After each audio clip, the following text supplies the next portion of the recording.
It isn't abnormal for a unit in Mobile Legends that was once poorly received to gain newfound love and appreciation after a few changes to their overall kit. The unit we're covering today is one that was at one point in the game considered the forgotten mage, but the changes done to her kit made her fly up in both usage and win rates in Mobile Legends. In today's video, we're going to be going over why everyone plays Vexana. In order to truly understand what makes Vexana so strong in the meta right now, I thought it best to first understand why she was so bad. Before her revamp, Vexana possessed only one crowd control skill, being her skill 1. The Deathly Grasp was the one skill Vexana could rely on for her crowd control. As you might be aware, mages tend to shine for their crowd control abilities. Being able to stun enemies in place for teammates to attack. This further aids the whole team, as when the enemies are stunned or knocked up, this gives a free damage window for the allies in the team. Their crowd control abilities ensured that, if they were in a bind, they could use the skill as a means of escape as well. Vexana's old skill 2 was a damage over time skill that could be used to zone out enemies. It could control the movements of enemies to a certain extent as they would avoid getting caught up in the attack. Vexana's third skill would summon a clone of an ally to fight along with her. Unlike the Eternal Guard she uses now. The initial summon had no crowd control abilities. It didn't knock the enemy up upon cast like her skill does now. To further add salt to the wound, Vexana didn't deal a lot of damage. This made her end up being low in any usage rates. As I like to say, any game that has some sort of ranking will abandon any unit that is found to be lackluster. This was the case for the Duchess of Necrokeep, she was the forgotten mage. After the revamp however, Vexana grew in usage rates gradually. She had become a viable mage that one could use in rank. This became even better when her skills became even easier to aim. As this ensured that anyone could pick Vexana. As heroes with a high skill ceiling tend to drive away most players in the game. This can be seen with how assassins such as Hayabusa, Joy, Lancelot and Fanny are avoided by most casual players who also want to rank up. Having Vexana have easier skills to aim ensured that everyone would at least find her welcoming if they ever gave her a chance. Thus the rise of the Duchess of Necrokeep began. What exactly though made the huge jump in power? In one way, Vexana's skills are relatively unchanged. Her ult still summons a guard to fight for her. Her second skill Cursed Blast changed into an attack with a 0.8 second delay as opposed to the damage over time. Her Deathly Grasp also remained unchanged, as well as her passive. The main change came from the Eternal Guard that she summons. The initial summon foe the guard would knock enemies airborne. The airborne knock being one of the strongest crowd control abilities in the entire game. This ability to knock enemies airborne is able to cancel the ultimate attacks of many annoying enemies. With now two crowd control abilities, Vexana could not only grasp at enemies, but also send the Eternal Guard crashing down at them. The Cursed Blast being near instantaneous, worked as a great finisher and strong area of effect attack. Another combo she unlocked due to her revamp was for her to initiate with the Eternal Guard, then Cursed Blast followed by Deathly Grasp. Using the combo this way ensures that your Eternal Guard can get off a swing or two at the enemy. Although this combo carries higher risk of missing, as the target isn't immobilized using Deathly Grasp first. Vexana's damage numbers saw a boost, and all she had sacrificed was the ability to summon an ally with her ultimate. This change not being a complete nerf either, as the ability to summon the Eternal Guard was just as useful if not higher. Her design was also changed drastically. Many loved the old design as it made her different. I have fallen for the new design, but I do appreciate the villain type look she had before. With the new design and an improved kit, Vexana saw a rise in popularity and strength. Moving from not being able to deal much damage herself to being a threat to the backline of enemies. With all her skills, this is how you would focus on upgrading during the game.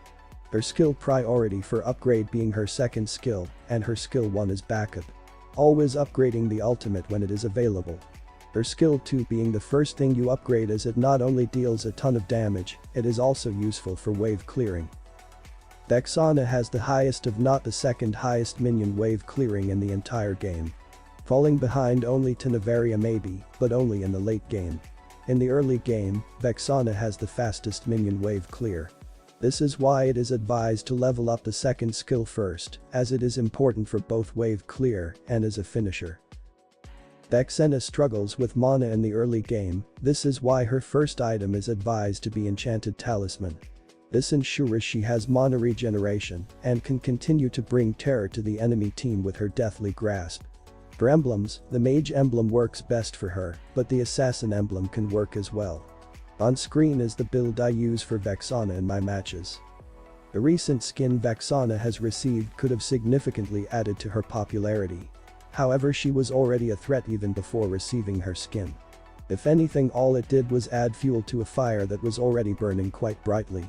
With this rise in popularity and undeniable strength, it wouldn't surprise me at all if her pick and ban rates continue to increase even more in this new season. As stated earlier, mages work well through using their crowd control abilities to aid in team fights. With the Eternal Guard summon, Vexana gained an insane crowd control combo. Being able to terrify enemies with her first skill, drop the Eternal Guard, and finish them off with the Cursed Blast.